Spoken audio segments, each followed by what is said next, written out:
Hello, welcome to yet another episode of Beyond the Present podcast. My name is Daniel Mulligan, and I'm joined here live by Poujix from Toronto. Hey there, my man. How's it going? Hey there, Dan. Life is awesome.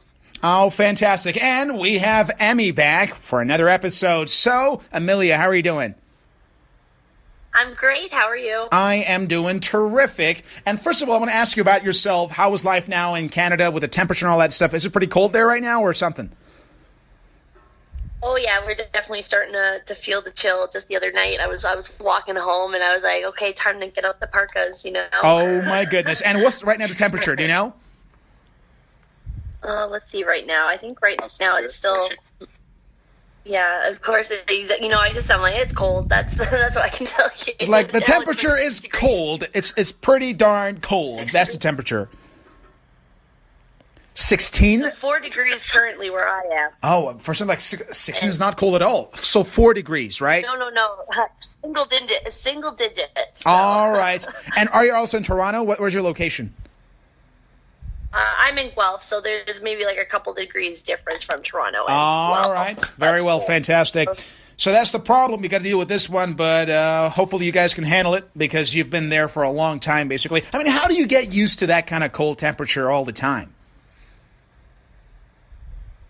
I guess, I'm sure it's like there's a evolutionary term like climatization, so your body kind of learns to handle itself differently. Wow. So, make sure it doesn't move much heat. Whereas, I was spending a couple weeks in Mexico where it was let's say it was 40 degrees, it felt like 40 degrees most days. And then I came back to single digits, and I was this was in May. So it's in the teens in May, and I was had to get out my winter coat for the first little while being back from Mexico and Canada, even though it was spring, summer weather. So it's just your body makes these little tiny adjustments, it's like turning the thermostat up in your car or in your house. Wow. And one question, because you know about this matter, because I'm about to go to Moscow, and I heard that the temperature now is about 0, even -1 or 2 in Celsius. So from your perspective, and it's going to be at least 25 degrees of difference, at once as I get off the airplane. So what are your some of the tips you got that can help us to deal with such situations? Because I remember the first time this happened to me, I was literally shaking at the airport until I found I got the guy came actually pick me up,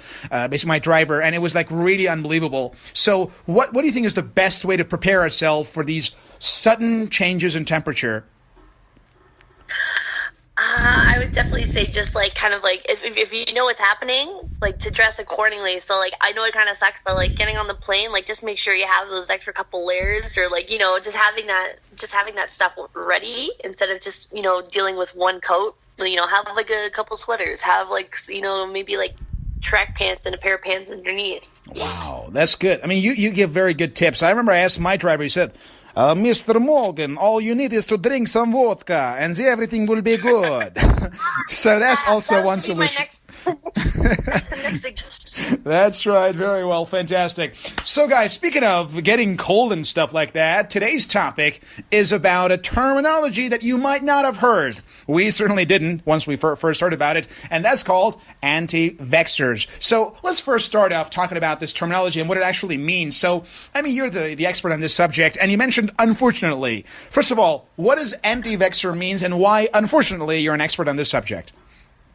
Well, so I guess anti-vaxxers, it's a group / an idea that basically they have a movement against vaccinating. So they're against vaccinating their children for all the typical the vaccine schedules for all these preventable diseases they have, and they're against flu shots. They're against making it required their children have it to attend school. They think that it's almost a conspiracy theory that vaccines are actually doing more harm than good, and that it's a big thing by the government to keep people sick. And Wow. So I've been getting more involved with interacting with them on social media and seeing their kind of thoughts, and it's kind of frightening to think of we've come so far, and especially in the medical field of having vaccines, that people a large enough group of people can actually think this way, and we're actually starting to see the effects of that. In Europe there's outbreaks of measles that people have died,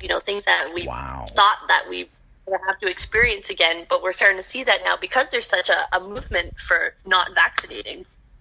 That's amazing. I mean, I can't believe people would do that in the modern world, out of all places. Wow. Poujix, what do you think about this terminology, and what is your reaction to it?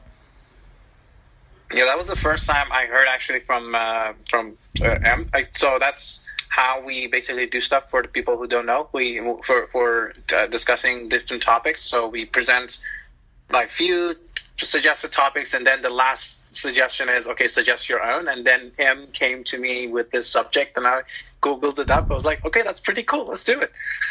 So this was the first time I actually heard about it, and heard about the terminology, although I've heard quite a lot about the phenomena and the, rather belief system or whatever you want to call it, which is unfortunate, as Em mentioned, like, because a lot of these, if you look at the trends of these, fatal diseases throughout our history, we like lots and lots and lots of people would die, and then we had these vaccinations in the I don't exactly know, to late 20th century into 21st century, and we thought that was gone, and it was for a long while. There were no fatalities from many of these diseases, but then eventually a lot of people apparently had some skepticism against these things and stopped doing them, which is sort of unfortunate.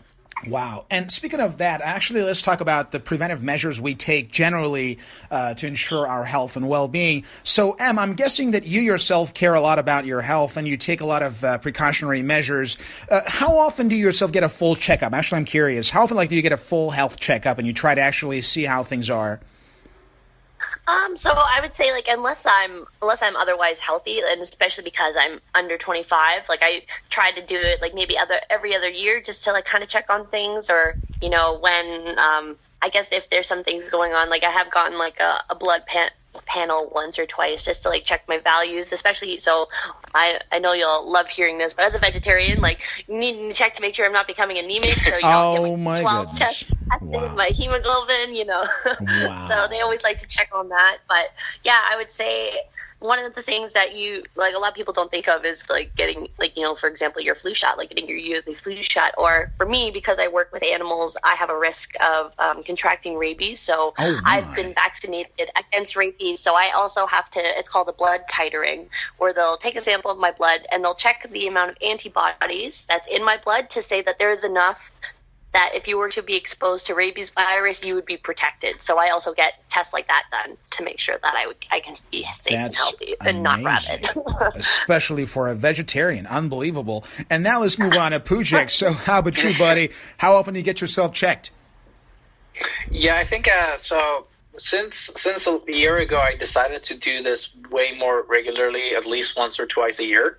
The full body checkup, and that was the year ago that I'm talking about is the year I turned 20.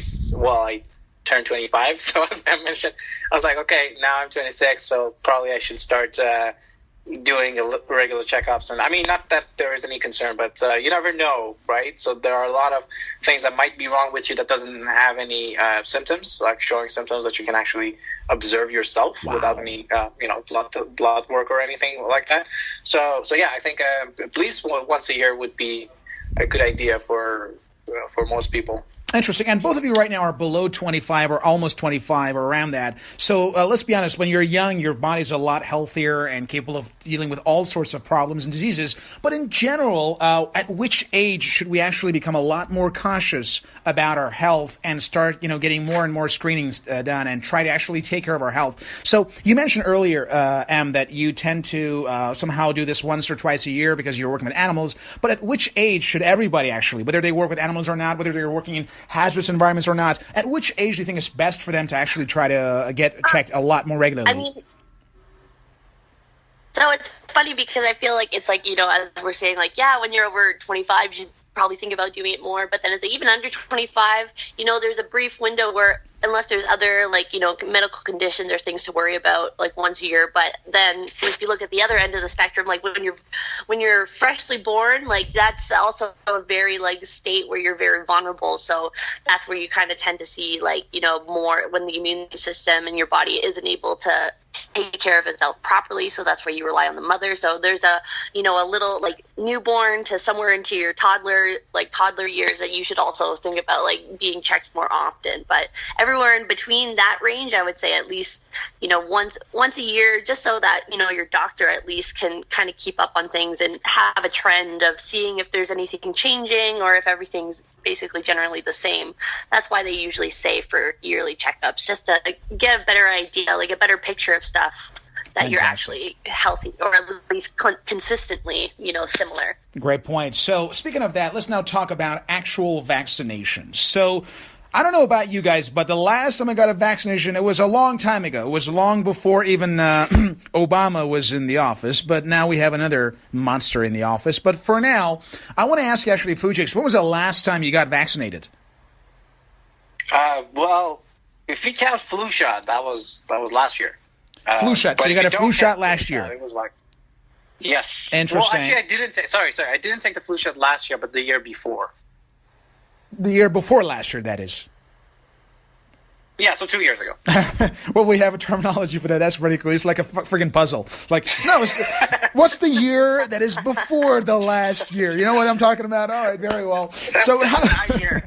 That's right. How about you, Em? How you like had this hobby of like getting? Oh, there's a cool vaccine. Let's give it a shot. Or like, how often do you get vaccinated? And then. Yeah, I guess for me too. I got the previous year I did get a couple of extra vaccines because I was going to Dominican. So there is a few different diseases I should worry about, like also things like hepatitis. So I got like boosters for that. So hepatitis. What else? Would you name them actually? Because I want to know which ones are actually good for me as well. So one was for hepatitis. Oh, so are you going the similar? So it depends on what place you're going to, right? So. Yeah, I think for most tropical destinations, they say like the hepatitis A and B would be a good one to get, or it's called the Trinwex, which is basically just both of them in one. I should think they have. They also give you typhoid, cholera are like ones that you can get. Those ones are actually for bacteria, but that's a very different thing. Are you saying like these? Are you saying like these hospitals have these packages, like literally, like where are you going, sir? Oh, you're going to Philadelphia. Here are your Philadelphia package for vaccines. Like, how do you actually determine like what kind of vaccines you get? Well, so that's usually like you could probably talk to a doctor like, hey, I'm planning on traveling to such and such location. Like, what should I do to prepare myself? Like, are there vaccines available that you would suggest? Or like sometimes they have certain types of medication to take a little bit before. So, and they also would say, again, so for example, the area of Dominican I went, it's not, there is like, mosquito types of diseases there, but because of the area I was in, is it like malaria or something? For that malaria, that's the one. I'm thinking there was like I knew like two different. There's ones. a terminology. There's got to be something in there. All right, very well. So, do we have now a malaria vaccine? With the bugs. They don't have malaria vaccine. They do have malaria medication, which you can take, so it makes you like less likely to contract it from the mosquitoes. But that's the area of the Dominican I was in. I didn't need to because the risk of malaria, there's very low rates of malaria there. So I didn't need to take that even though I was going to Dominican. But if I'd been like, 2 towns over, they would have been like, okay, you got to take these pills. Very nice. Pretty cool. And speaking of vaccines, we're going to come back to in a moment, but how about like multivitamin and minerals? Because recently, actually, I started taking a lot of those. I was recommended by my trainer to take a lot more multivitamin and minerals. As a vet, and of course, somebody with great knowledge of medicine and of course, healthcare, what is your perspective on taking basically multivitamin and minerals? That is not certainly vaccination, but it does help the body a lot. So what is your perspective on that? There's I think now there's starting to be a little bit more question about the actual like benefits of multivitamins. So obviously like everyone needs vitamins to some extent, like, but for the things that they do, but overall, like, I think by overdoing it, for some cases, you're not really benefiting that much more. Like, your body can only absorb so much. there's a story with the guy Linus Pauling. He was like a scientist celebrity. Everyone thought he was going to figure out what DNA looked like, but he was the one that kind of started this whole vitamin trend, being like, yeah, vitamins are great. Like, vitamins can do all this stuff. They can cure cancer. And then he died of cancer. So, I'm kind of wondering. That's just so ironic, man. Amazing. Wow. The hunter became the hunted. Pretty cool. I like it. But so generally, do you take like these multivitamins at all, or you don't take them?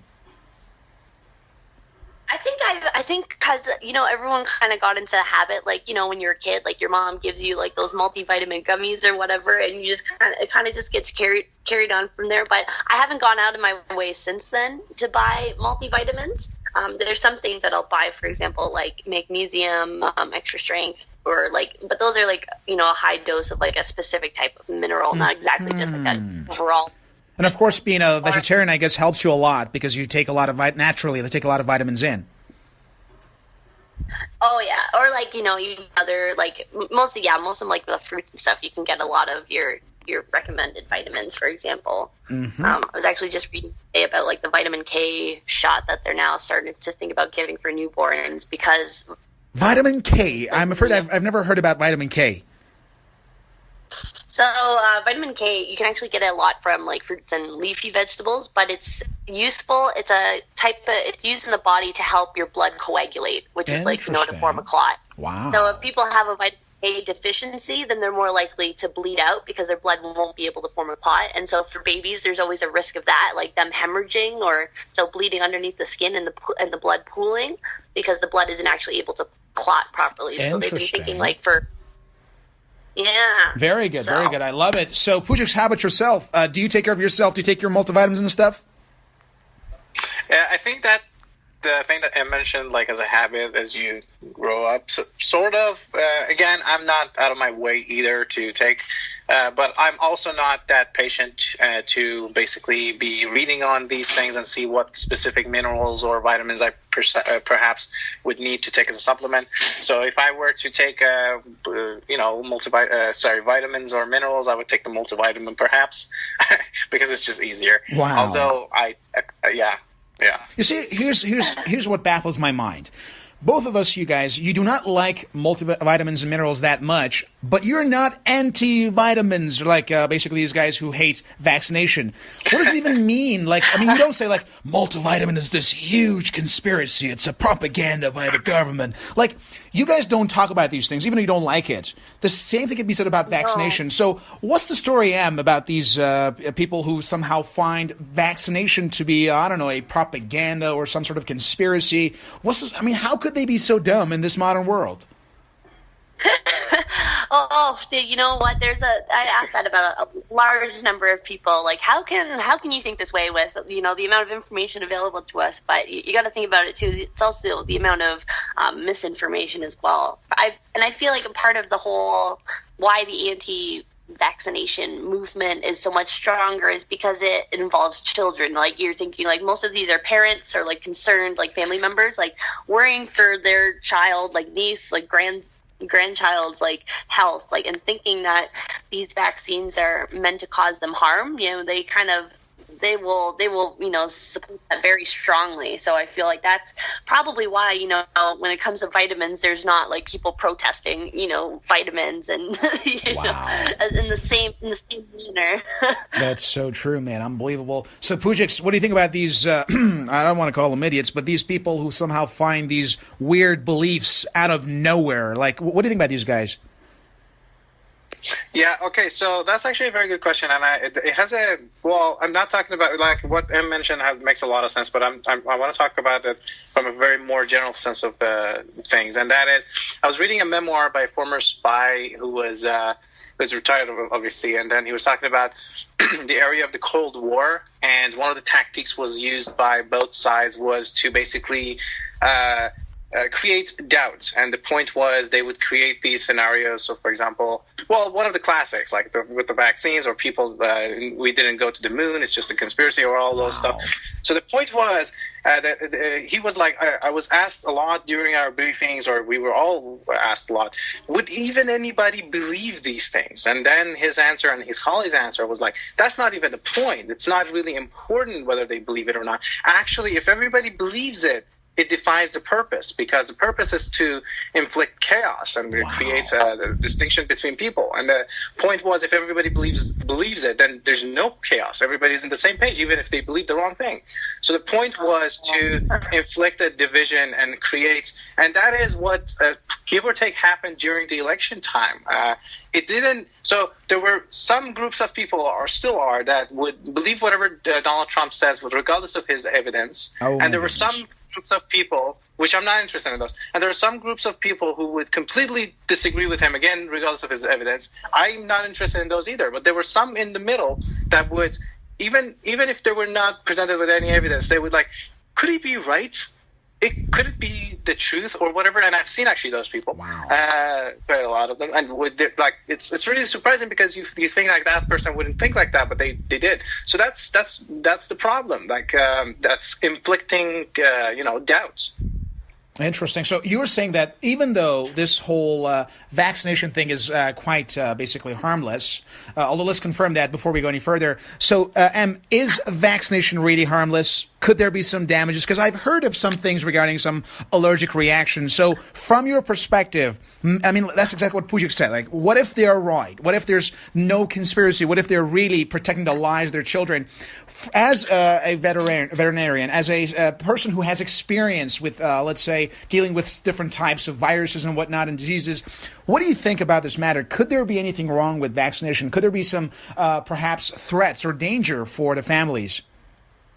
Oh, I mean, nothing is ever 100% safe, and so there always are the risks, and and with vaccination, there are the very rare cases of having an allergic reaction, and so for example, for the flu vaccine, they tend to be to grow the virus in order to to put it into a vaccine, because that's basically what most vaccines are. Is just a form of the virus that isn't able to cause disease, but your body can recognize it from as the dangerous strain of the virus, so that it's actually able to form an immune response quicker, so that you don't even get sick. Mm-hmm. So looking at that, looking with how some of the vaccine, the viruses are prepped for vaccines, some of them are grown in eggs, like chicken eggs. So there can be, watch out. Vaccines technically aren't vegan.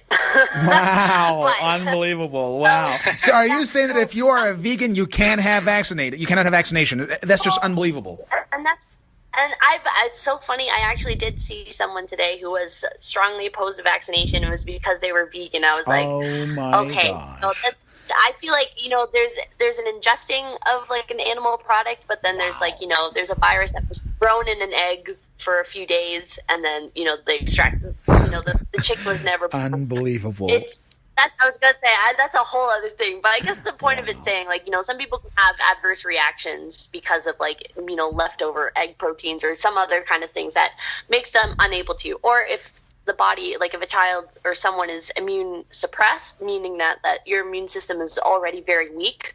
So putting a virus, a type of virus in you, or something that can elicit an immune response, is something your body can't handle right now. Mm-hmm. So there's certain groups that you would say vaccines probably aren't the best for you. But then that's when it comes into, why other people should get vaccinated, so that they don't pass the disease on to these types of people, these groups. Interesting.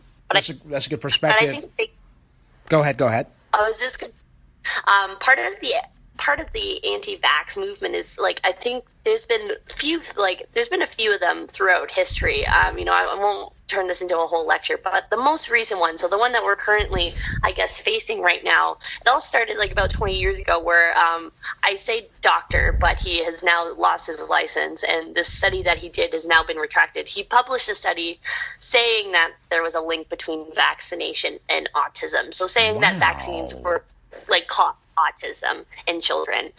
And so so are I you think saying that that's if where we a lot of vaccinate the children, they might actually suffer from autism? Or if it's for the mother, for example, who's pregnant, when exactly this happens? Like, what's the procedure?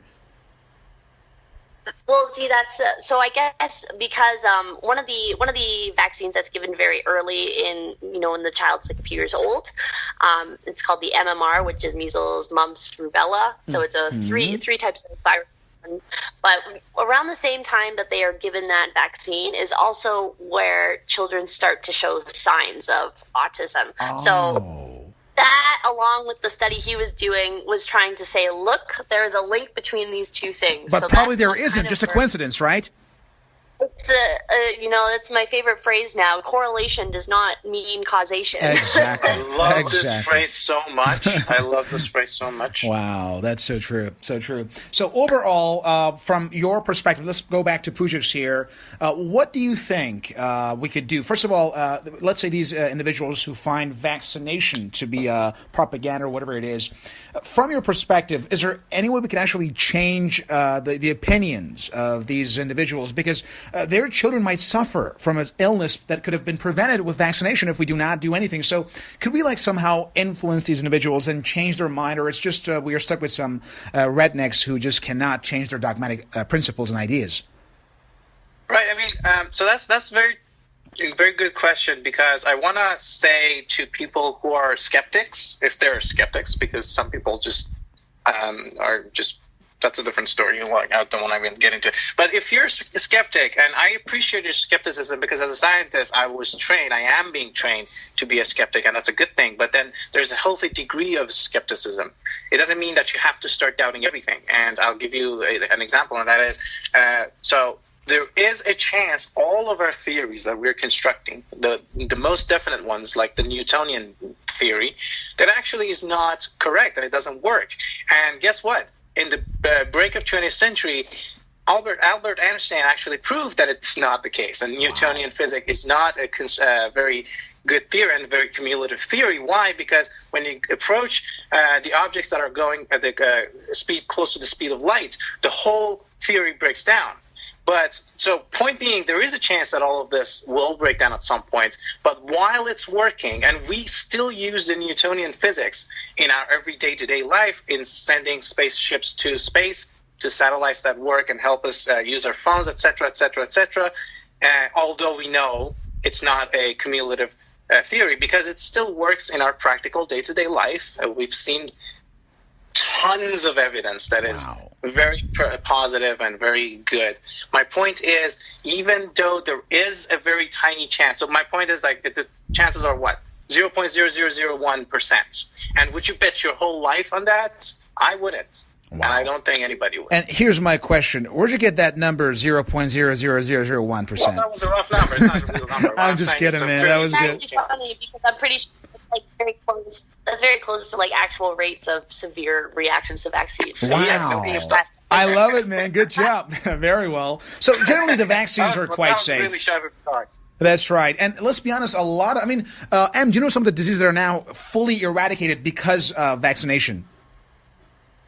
So smallpox was actually the very first virus, I guess, to be completely eradicated. And if you look it up, that was a very brutal vaccine, killed millions of people. And even then, when the guy who created the vaccine for this, so his way of finding it was actually looking at a similar strain of the virus that affected cows, and so he used that one to help make a vaccine to prep people against the actual smallpox that was actually deadly. But there was conspiracy then, it'll turn us into cows, but real back way when, older things. People freaking out about that. But yeah, I would say I think because none of these diseases a lot of the other diseases that we have vaccines for, they haven't been completely eradicated, and that's why we're starting to see these outbreaks starting to break out. Even in the U.S., you're starting to see them. Exactly.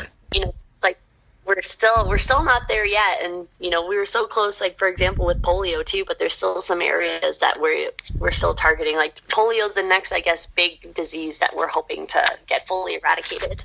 One question quickly, because I'm not in the world of medicine that much, so I'm not quite well educated about this matter. What happened to Ebola? I'm actually curious, because for almost a year this was the number one headline basically in all media. What happened to Ebola exactly, and could there be any vaccination for it? I think, they were actually looking at creating vaccines for it. I think they're actually in trials for the Ebola vaccine. I can't remember last, because this was like maybe a year ago when I was last looking into it. Like they had been looking into vaccines. I think they were testing it. Very nice. And how about the more critical diseases? Let's say HIV, for example, or these things. Could there be at some point vaccines for these diseases as well, or do you think it's still we're way this is way ahead of us and we have a long way to go? Oh no, I think there's also HIV is definitely it's a trickier one. I'll give it that, because of like how this virus behaves like differently compared to others. But I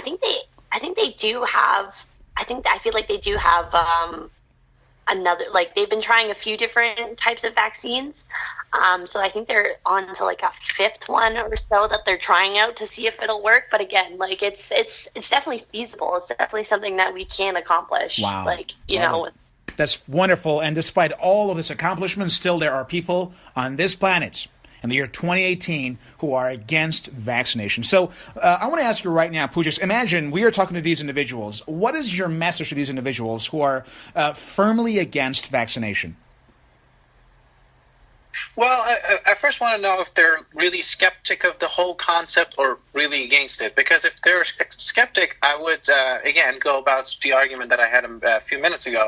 If we're seeing overwhelming evidence, why not? But if they're like really against it, like they have actual reasons to go the opposite direction and say actually vaccines are bad, I would want them to present their evidences, because like in the world of science and medicine that got us this far, from being healthy to creating us these many opportunities, technologies, and comfort, we always talk with evidence. And that's one of the big discussions of today's politics, social discussions, unfortunately, that people go out and throw out random information and not able to back it. Wow, man, that was a very polite expression. I would literally tell the guys, dude, your brain is friggin' fried. I mean, that would be actually more like my style. So, Em, what is your statement for these individuals? If you were to tell them something, what would you say? Yeah, I've been trying to tell them. So, I think... You've been sending all those DMs, right? A lot of DMs, I'm telling you. Puya definitely has the right idea, too. Like, and this is like not just to do with vaccination, but any topic. Like there are some firm believers that like no matter what kind of information or truth that you present to them, they're kind of just like in the way their mind is set. It's just like none of it can be like worked out. Like nothing can be discussed. But it's all for the people who are, I guess, like on the fence, like not really sure. Like they're hearing all this scary things and like don't really know who to trust. And so I think it's like for them, it's to say, look, like, how can you, with all this stuff that's saying it's good, like, why listen to, like, the very few things that are saying it's bad? Or, like, looking at, like, who is saying it's bad? And, like, are they also telling you to buy their 2 books so that you can detox your child? Like, you have to kind of start thinking about things critically. Like, why would the government want to do these things to keep us sick? Like what would they actually gain from harming your child? Like what would if you look at like a big thing I've seen is that insurance companies incentivize doctors to vaccinate their children. I'm like, why would a health insurance company who's like wants to keep their clients healthy as possible so they don't have to pay out, why would they want to incentivize doctors to vaccinate your child? Like what would they gain from having your child be ill? So there's a lot of things. There could be a lot of financial incentives. Actually, could be. I definitely had I was trying to have a big discussion within like a public Facebook group, and it's called Stop Mandatory Vaccination. It's like almost 120 people like this page. 120 people are right. I mean, in your city, right? Is it like international or? My heart. right? 120,000 people. 120,000 people are now in this friggin' forum. Oh my goodness, I can't believe it.